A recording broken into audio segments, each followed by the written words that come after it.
It's important that you are here advocating. Realtors, of course, play a huge role in our economy, helping people navigate one of the biggest decisions in their lives. I think after marriage and the birth of a child, the biggest decision is to buy a home. I remember when I bought my first home in California, in San Diego. After filling out all the paperwork, I felt like I was land leasing, not exactly buying. But I want to thank you for what you do to help us make that possible here in the great state of California. You know, I have had a passion for affordable housing for a long time. And maybe that does stem from growing up in substandard housing in southwestern Virginia. Or it could be because I worked as an intern for legal aid in southwestern Virginia. And I really had the opportunity to visit too many rundown shacks, and they were shacks, inhabited by hardworking poor people who I think deserved much better. Or it could be the deep chronic poverty that exists in urban communities, even in my own beautiful city of San Diego. That passion for housing issues is really coinciding with what I think is a crisis in California, and you know it all too well. There is declining home ownership. People can't afford to live where jobs are. We have more renters and more burdened renters. California has 22% of our nation's homeless people, including, unfortunately, about 20% of the homeless veterans in this nation, and that's just not right. Standard & Poor's recently dinged California's persistently high cost of housing as contributing to a relatively weaker business climate and our overall financial viability. We have not yet, in the past, seen rating agencies do that before. As Speaker, I've worked to find solutions at every opportunity so that we are multi-sourcing our response to crisis. We put $100 million of general fund money in the budget for housing development last year. We passed, with your support and help, Proposition 41 to build more rental housing for veterans while still preserving funds for homeownership opportunities for our nation's veterans.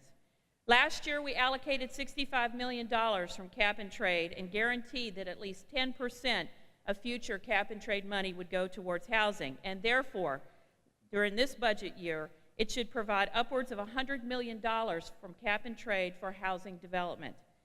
I'm proud of what we were able to do over the last year to invest in affordable housing, but still, there's much more that needs to be done. And that's why my Assembly colleagues and I are continuing to build on a foundation that we laid out last year with an affordable housing financing package that helps fix the future. Addressing the housing crisis is good public policy. Businesses say housing shortage impedes growth and makes it difficult to attract and retain employees. Other outcomes for people, like health, education, job training, all of those things improve when housing needs are addressed. And as it relates to the overall California economy, 29,000 jobs are created yearly for every $500 million we spend creating housing. As you embark on your day of advocacy and your meetings to discuss legislation, I hope you'll give significant consideration to supporting some of the pieces of legislation in our affordable housing package. Actually, I hope you support them all. And let me take a minute to share why. Our package includes Assembly Bill 35, which increases the low-income housing tax credit by $300 million. And that's significant, but it only addresses part of the need, because the low-income housing tax credit can only address some needs as they pertain to rental housing. We must have a permanent and sustainable funding source that addresses all needs, including affordable home ownership. We haven't been able to do that for a number of years throughout this state. And that's why our package includes AB 1335, which places a $75 fee on the recording of real estate documents. It exempts all commercial and residential real estate sales from the fee. This won't increase the cost of home sales. It generates hundreds of millions of dollars, and it is a pay-as-you-go, so we won't generate bond debt service. This permanent funding source will also help leverage billions of dollars in federal, local, and bank investments.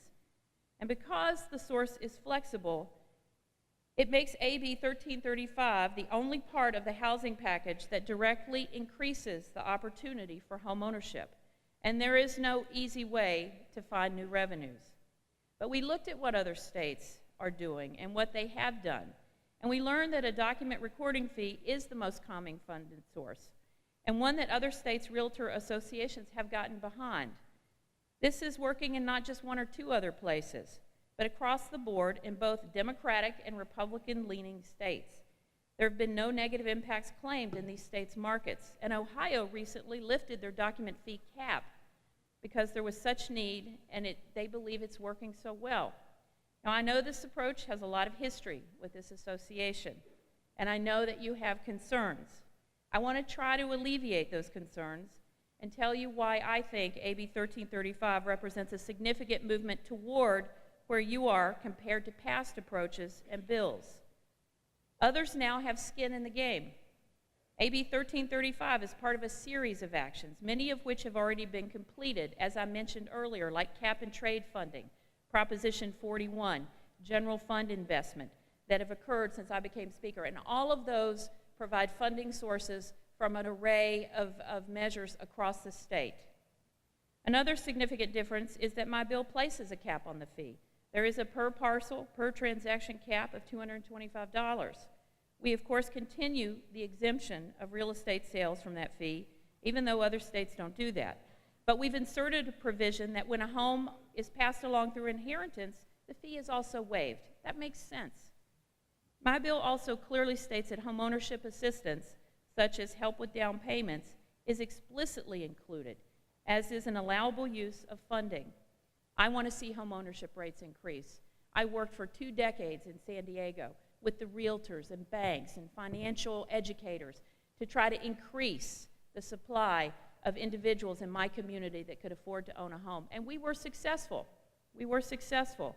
We want to be successful again. Previous versions didn't make the pledge to homeownership. I think it's quite a lot in this package for you to like, so I hope that you will consider it. I've decided not to stop there. Just yesterday we amended AB 1335, and the amendments guarantee 20% of the funds will go towards affordable homeownership activities. Not just a thought of we'll put some money there, but 20% ongoing every year. And that's going to ensure that there will be more home buyers and more homes to sell, and that directly benefits your customers, your clients, and you.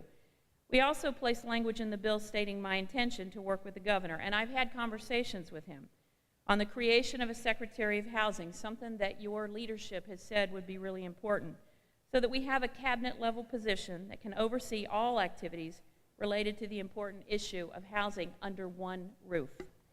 In the coming days, I hope your discussions go well. I know you've got a long week planned here, and I hope that you'll make a choice to partner with me at a critical time for our state. I know that you have felt it. I know that you have had hard days. This has been a difficult decade, not just for people who hope to stay in homes and hope to be part of the American dream to own a home, but for those of you who've tried to make that a reality in your communities in this state and for your, certainly for your clients. I think we are natural allies on this issue, and finding a permanent source of funding for housing is really my top priority, and I certainly intend to see it through.